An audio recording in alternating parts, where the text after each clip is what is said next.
Memuna, and yesterday we were discussing cardiovascular system, and we have discussed till the control of blood vessel diameter, and the diameter is controlled by autonomic nervous system, specifically by the sympathetic nerves, and the arterioles are known as resistance vessels. I have told you earlier in our last lecture yesterday that which one of the vessels are the resistance vessels. So your answer should be arterioles. तो जो diameter है major innervation जो है autonomic nervous system की वो arterioles पर होती है, सो डैट उसके डायमीटर को, जो आर्ट्रियोल्स हैं उनके डायमीटर को कंट्रोल किया जा सके, to increase the blood flow और to decrease the blood flow. What is the significance of controlling the diameter? इसका सिग्निफिकेंस है कि अगर डायमीटर कम होगा तो ब्लड फ्लो कम हो जाएगा, और अगर ब्लड फ्लो कम होगा तो ब्लड जो है वो आर्टरीज में स्टे करेगा और आर्टीरियल प्रेशर इंक्रीज कर जाएगा, and this arterial pressure is known as blood pressure. और हमने ये फैक्टर्स भी देख लिए थे कि रेजिस्टेंस किन फैक्टर्स पर डिपेंड करती है, डायमीटर ऑफ द वेसल पर, लेंथ ऑफ द वेसल पर, विस्कोसिटी ऑफ ब्लड पर. And if there is sympathetic activation, तो ये क्या करेगी, सिंपैथेटिक एक्टिवेशन से वेसोकंस्ट्रिक्शन होगी which leads to increased blood pressure and decrease blood flow. Now coming towards the today's lecture, and this is the local regulation of blood flow. How blood flow to an organ is regulated locally. Local का मतलब है कि अब sympathetic innervation का कोई काम नहीं है. अब जो आपका organ है वो itself अपनी blood flow को regulate करेगा. The ability of an organ to control its own blood flow according to need is called autoregulation. Right? ये ऑर्गन की अपनी कैपेबिलिटी है कि वो अपने ब्लड फ्लो को कम कर ले या वो ज़्यादा कर ले. It depends upon certain factors, और वो फैक्टर्स हम अभी देखने लगे हैं. The mechanism of local control of blood flow includes, number 1 is metabolic waste products. अगर मेटाबॉलिक वेस्ट प्रोडक्ट्स उस ऑर्गन में ज़्यादा बन रहे हैं, लाइक अब वो कौन कौन से मेटाबॉलिक वेस्ट प्रोडक्ट्स हैं, वो हैं carbon dioxide and lactic acid. अगर ये इसके अलावा भी हैं आपके पास पोटेशियम आइंस ज़्यादा बन जाते हैं, हाइड्रोजन आइंस ज़्यादा बन जाएं, अच्छा तो ये क्या करेंगे, ये एक मेटाबॉलिकली एक्टिव टिश्यू है जिसमें से ज़्यादा मेटाबॉलिक वेस्ट प्रोडक्ट्स बन रहे हैं, तो वो क्या करेगा, वो उस एरिए का ब्लड फ्लो इंक्रीज़ करवाएंगे ये metabolic waste products. It means कि वो डायलिटेशन करवा देंगे आपके आर्ट्रियोल्स की और प्री कैपिलरी स्फिंक्टर्स की डायलिटेशन करा देंगे, एंड दिस डायलिटेशन से क्या होगा, आपका ब्लड फ्लो उस ऑर्गन को इंक्रीज़ हो जाएगा. राइट. नेक्स्ट फैक्टर है जो कि local control of blood flow को कंट्रोल करता है, वो है टेम्परेचर. अगर टेम्परेचर टेम्परेचर इंक्रीज़ होगा तो डेफिनेटली आपकी वेसल डायलेट करेगी, वेजो डायलेशन होगी और ब्लड फ्लो उस ऑर्गन का इंक्रीज़ हो जाएगा. अब ये टेम्परेचर इंक्रीज़ कैसे करता है, all those tissues which are metabolically active, it means के हीट प्रोड्यूस होती है. जब आपकी एनर्जी यूज़ होती है तो हीट प्रोड्यूस होती है. जब भी मेटाबॉलिक एक्टिविटी होगी टेम्परेचर उस ऑर्गन का इंक्रीज़ करेगा, and this increase in temperature leads to increase blood flow. और हमें ये चाहिए भी, इट्स ओवर रिक्वायरमेंट कि अगर वेस्ट प्रोडक्ट्स ज़्यादा बन रहे हैं तो ब्लड फ्लो ज़्यादा हो ताकि वो वेस्ट प्रोडक्ट्स को अपने साथ ले जाए. अगर टेम्परेचर ज़्यादा हो रहा है किसी ऑर्गन का तो ब्लड फ्लो ज़्यादा होने से वो टेम्परेचर नॉर्मल, आपके पास नया ब्लड उस एरिया में आएगा, उस ऑर्गन में आएगा, तो ब्लड फ्लो नॉर्मल हो जाएगा. And lastly and very important is the hypoxia. What is hypoxia? It is lack of oxygen. ठीक है. So lack of oxygen in the organs, it also leads to vasodilatation. Fourth one is vasodilator chemicals. Vasodilator chemicals में सबसे important बेटे जो आपने याद रखना है, that is nitric oxide. Inflamed और एक्टिव टिश्यूज़ दे रिलीज़ वेजोडाइलेटर्स. ठीक है, वेजोडाइलेटर सब्सटेंसेस होते हैं हमारे ब्लड में, और ये वेजोडाइलेटर सब्सटेंसेस में ये क्या करते हैं, ये उस ऑर्गन के जो ब्लड फ्लो है उनकी वेसल्स को डायलेट कर देते हैं. एंड एग्ज़ाम्पल जो है वो है नाइट्रिक ऑक्साइड की. ये आपका MCQ क्वेश्चन बन सकता है कि कौन सा वेजोडाइलेटर केमिकल्स है ऑर्गन्स में जो कि ब्लड फ्लो इंक्रीज़ करेगा. सो वेज़ोडाइलेटर इज़ नाइट्रिक ऑक्साइड. सिमिलरली वेज़ोडाइलेटर्स की तरह वेज़ोकॉन्स्ट्रिक्टर्स भी होते हैं, वो अभी नीचे मैं बात करती हूँ.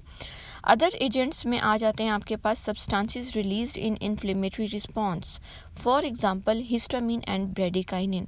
सो अगेन आपने ये याद रखना है कि हिस्टामिन एंड ब्रेडिकाइनिन ये जब भी कोई इन्फ्लेमेशन होती है वहाँ पर मोस्टली ये रिलीज़ होते हैं. ये केमिकल्स हैं, ये जब रिलीज़ होते हैं तो ये वेज़ोडाइलेशन करते हैं. ठीक है, तो इसका भी एमसीक्यू बनता है कि हिस्टामिन एंड ब्रेडिकाइनिन का फंक्शन क्या है. और अभी जो मैंने बात की थी कि जैसे हमारे पास वेज़ोडाइलेटर केमिकल्स होते हैं, सिमिलरली वी हैव वेज़ोकॉन्स्ट्रिक्टर सब्सटेंसेस और द केमिकल्स. इसकी एग्जांपल है हमारे पास एड्रेनालिन एंड एंजियोटेंसिन 2. तो ये दोनों बहुत पावरफुल वेज़ोकॉन्स्ट्रिक्टर्स हैं और ये दोनों आपने याद रखने हैं under the heading of vasoconstrictors. Now coming towards a very important function of the capillaries, कि कैपिलरीज का बेसिकली फंक्शन है क्या. जो छोटी छोटी सी कैपिलरीज होती हैं and these are the single cell layer, इनमें सिंगल एंडोथेलियम की लेयर होती है और इसका फिर फंक्शन क्या है. So the major function of capillary is exchange of nutrients and waste products and gases. ठीक है, सो द फर्स्ट फंक्शन में हम अगर बात करें कि exchange of gases between capillary blood and cells is called internal respiration. We have two types of respiration. One is the external respiration जो आपकी इन्वायरमेंट और आपके लंग्स के बीच में होती है. That is called external environment, exchange of gases between the external environment as well as between the lungs. तो इसको एक्सटर्नल रेस्पिरेशन कहते हैं. But we have internal respiration as well and the internal respiration is at the tissue level. Tissues और blood के बीच में जो आपकी रेस्पिरेशन है, बेसिकली एक्सचेंज ऑफ गैसेस है, उसको आप इंटरनल रेस्पिरेशन कहते हैं. Oxygen is carried from the lungs to the tissues combined with hemoglobin, right? तो हमने जो ऑक्सीजन हमारे लंग से डिफ्यूज़ करती है इनटू द ब्लड में जाके वो हीमोग्लोबिन के साथ मिलकर एक केमिकल कंपाउंड बनाती है और उस केमिकल कंपाउंड को हम ऑक्सी हीमोग्लोबिन कहते हैं. Oxygen diffuses down its concentration gradient from blood to the tissues where oxygen levels are low because of constant consumption. So it's very clear कि हमेशा कोई भी डिफ्यूजन, सिंपल डिफ्यूजन का mechanism है flow of gases from high concentration towards a low concentration gradient. तो जब oxygen हमारे blood में ज़्यादा है, टिश्यूज़ में कम है. टिश्यूज़ में कम क्यों है? बिकॉज वहाँ पे कॉन्स्टेंट मेटाबॉलिक एक्टिविटीज़ चल रही हैं आपके टिश्यूज़ में. ऑक्सीजन यूटिलाइज होती जा रही है टू प्रोड्यूस ATP. ठीक है, तो आपके टिश्यूज़ में ऑक्सीजन की कॉन्सेंट्रेशन कम है और ये कम कॉन्सेंट्रेशन की वजह से जो ऑक्सीजन है वो डिफ्यूज़ करेगी from the blood into the tissues. Oxyhemoglobin is unstable and it breaks up easily into the or it dissociates easily into hemoglobin and oxygen, and it gives oxygen to the tissues. In this diagram I have shown the mechanism of internal respiration. You can see a blood vessel and the tissues. So the capillaries are in close proximity to the tissues. तो वहाँ पर क्या होता है कि oxygen आप देख रहे हो कि oxygen is diffusing out of the blood capillary, moving into the tissues, and at the same time carbon dioxide is moving out of the tissues into the your blood capillary, and this is the mechanism which happens between the lungs and the environment. Oxygen हमारे lungs में जाती है और carbon dioxide हमारे out into the environment जाती है. Carbon dioxide diffuses into the blood down the concentration gradient at venous end of capillary. Right? Blood transports carbon dioxide to the lungs for excretion in 3 forms. अब जो carbon dioxide हमारे tissues ने बनाई थी as a waste product after metabolism, तो वो carbon dioxide venous end of the capillary पे diffuse करेगी into the blood because again वही concentration gradient की बात की. कार्बन डाइऑक्साइड का concentration gradient टिश्यूज़ में ज़्यादा है और कार्बन डाइऑक्साइड की जो concentration है वो ब्लड में कम है. So carbon dioxide will move or diffuse from the tissues into the blood. Blood transports carbon dioxide to the lungs for excretion in three forms. In the form of sodium bicarbonate, 70% जो आपकी carbon dioxide है वो blood में कैसे move करती है in the form of bicarbonates, ठीक है. 23% जो है कार्बन डाइऑक्साइड वो बाइंड करती है with haemoglobin and 7% is dissolved in the water of blood plasma. So again repeating it कि carbon dioxide from the tissues to the towards the lungs कैसे travel करती है, कैसे मूव करती है in three forms. In the form of bicarbonate, combined with hemoglobin and dissolved in the plasma. Exchange of nutrients. In this diagram you can see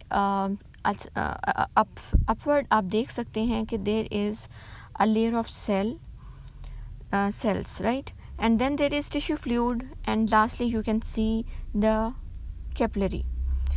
So exchange of nutrients takes place at the arterial end of the capillary.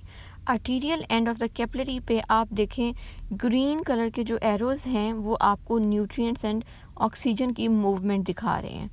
तो oxygen and nutrients जो हैं वो आपके arterial end of the capillary पे move कर रहे हैं towards the cells. And similarly जब आपका वीनस एंड आता है तो वहाँ पर येलो कलर के एरोज़ आपको दिखा रहे हैं कि वहाँ पर movement of excessive fluid and wastes including the carbon dioxide is taking place. Again in this diagram you can see the lymphatic capillary. अगर कोई excessive fluid है तो वो lymphatic capillary के through circulation में चला जाता है. Now diffusion. Capillary wall consists of single layer of endothelial cells forming a semi-permeable membrane. It allows small molecules to pass through and retain large molecules. Small molecules में आपके पास आपके ions आते हैं, आपके पास ग्लूकोज, ऑक्सीजन, ये सब आता है. and the large molecules means plasma proteins. They cannot cross this semi-permeable membrane.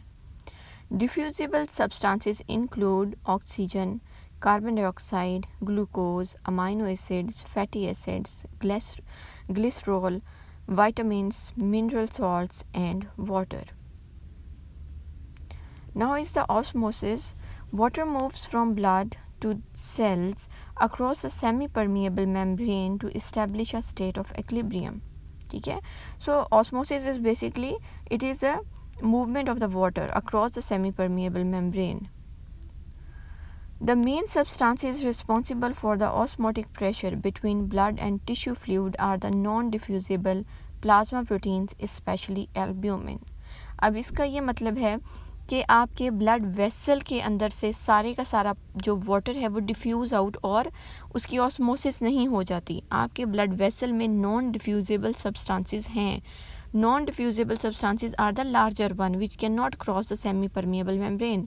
तो जो नॉन डिफ्यूजिबल सब्सटेंसेस हैं वो एक ऑस्मोटिक प्रेशर क्रिएट करते हैं और वो osmotic pressure prevents the excessive flow of fluid out of the capillary. उसकी एग्जाम्पल है हमारे पास albumin. Now the capillary fluid dynamics. Capillary fluid dynamics का मतलब है कि कौन सी फोर्सेस हैं जो कि कैपिलरी में से फ्लूइड को आउटवर्ड मूव करवाती हैं और कौन सी फोर्सेस हैं जो कि आउटवर्ड मूव नहीं होने देती. ठीक है. Two main forces determining the fluid movement across the capillary wall, and these two forces are the hydrostatic pressure and second one is the osmotic pressure of the blood. और हमने पहले बात कर ली है कि ऑस्मोटिक प्रेशर कौन develop करवाता है, वो एल्ब्यूमिन करवाती है. So coming towards the hydrostatic pressure it pushes the fluid out of the blood due to the blood pressure. ठीक है. हाइड्रोस्टेटिक प्रेशर आपकी कैपिलरी के अंदर का प्रेशर है और वो प्रेशर है जो कि आपका ब्लड प्रेशर क्रिएट कर रहा है. ब्लड प्रेशर एक आपके फ्लूइड के ऊपर एक प्रेशर क्रिएट करता है कि फ्लूइड की मूवमेंट आउटवर्ड हो जाए. ठीक है, across the semi-permeable membrane. So this hydrostatic pressure is responsible for movement of the fluid or water out of the blood vessel. And second one is the osmotic pressure of the blood. It pulls the fluid back into the blood vessel. यही हमने बात की थी कि जो osmotic pressure है, अभी ऊपर हमने यहाँ पर ये देखा था कि ऑस्मोटिक प्रेशर जो है वो आपकी एल्ब्यूमिन डेवलप करती है. ऑस्मोटिक प्रेशर, ठीक है, is developed by the albumin. So osmotic pressure ने क्या करना है, it pools back the fluid into the blood vessels and it is due to the plasma proteins. In this diagram you can see easily कि आपकी जो movement of water है वो जो 5 kPa के प्रेशर से आउटवर्ड हो रही है and this 5 kPa pressure is exerted due to the hydrostatic pressure, right. And then there is again another, अगर आप येलो कलर के दोनों एरोज को देखोगे तो these are the outward pressures and these outward pressures जो हैं ये आपके फ्लूइड को out of the capillary move करवाने के लिए हेल्प करेंगे. And the green pressures which are the osmotic pressures, ये क्या करेंगे, ये आपके जो फ्लूइड है, जो वाटर है, उसको इनसाइड द कैपिलरी वापस मूव करवा देंगे. At arterial end, the hydrostatic pressure is 5 kPa or 35 millimeter of mercury, and and the osmotic pressure is 3 kPa. So the net filtration that occurs at the arterial end, अगर हम 5 and 3 को minus करेंगे, we get 2 kPa. So net filtration occurs at the arterial end at the filtration pressure is 2 kPa. But at the Venus and क्या होता है, Venus and पे जाके अब अगर आप देखो क्या हाइड्रोस्टेटिक प्रेशर कम हो गया क्योंकि फ्लूइड जो है वो बाहर मूव कर गया. Hydrostatic pressure basically, hydro means water, the pressure exerted by the water. तो जब वाटर ही बाहर मूव कर जाएगा तो आपका जो हाइड्रोस्टेटिक प्रेशर है वो डिक्रीज़ हो जाएगा. तो हाइड्रोस्टेटिक प्रेशर जो है वो आपका आर्टेरी वीनस एंड पे जाके कम हो गया और ये जब कम हुआ तो ये 2 kPa हो गया, राइट. अब ऑस्मोटिक प्रेशर आपका सेम रहेगा. ऑस्मोटिक प्रेशर क्या था, एल्ब्यूमिन की वजह से, एल्ब्यूमिन तो आपकी नॉर्मल रहेगी, ठीक है. तो ऑस्मोटिक प्रेशर आपका सेम रहा और आपका वो है 3 kPa. So net reabsorption occurs at a pressure of 1 kPa. This whole scenario shows that filtration occurs at the arterial end of the capillary and reabsorption of the fluid occurs at venous end of the capillary. But all the fluid is not going to be reabsorbed at the venous end. कुछ fluid आपके cells में चला गया and the remaining fluid जो है वो कहाँ जाएगा. remaining fluid की हम बात करते हैं. As can be seen, the amount of fluid filtered is not equal to the amount of fluid being reabsorbed. The fluid left behind is carried away back to the blood through lymphatics. जो lymphatic vessels हैं वो extra fluid को take up करेंगी और उसको circulation में वापस ले जाएंगी. So जितना भी हमारा fluid है वो circulate करता रहेगा from the inside the arteries, capillaries, veins, back to the heart, and the fluid that has been filtered into the tissues, वहाँ पर भी वो lymphatics के थ्रू आपकी circulation में वापस add up हो जाएगा. Okay ji, thank you very much.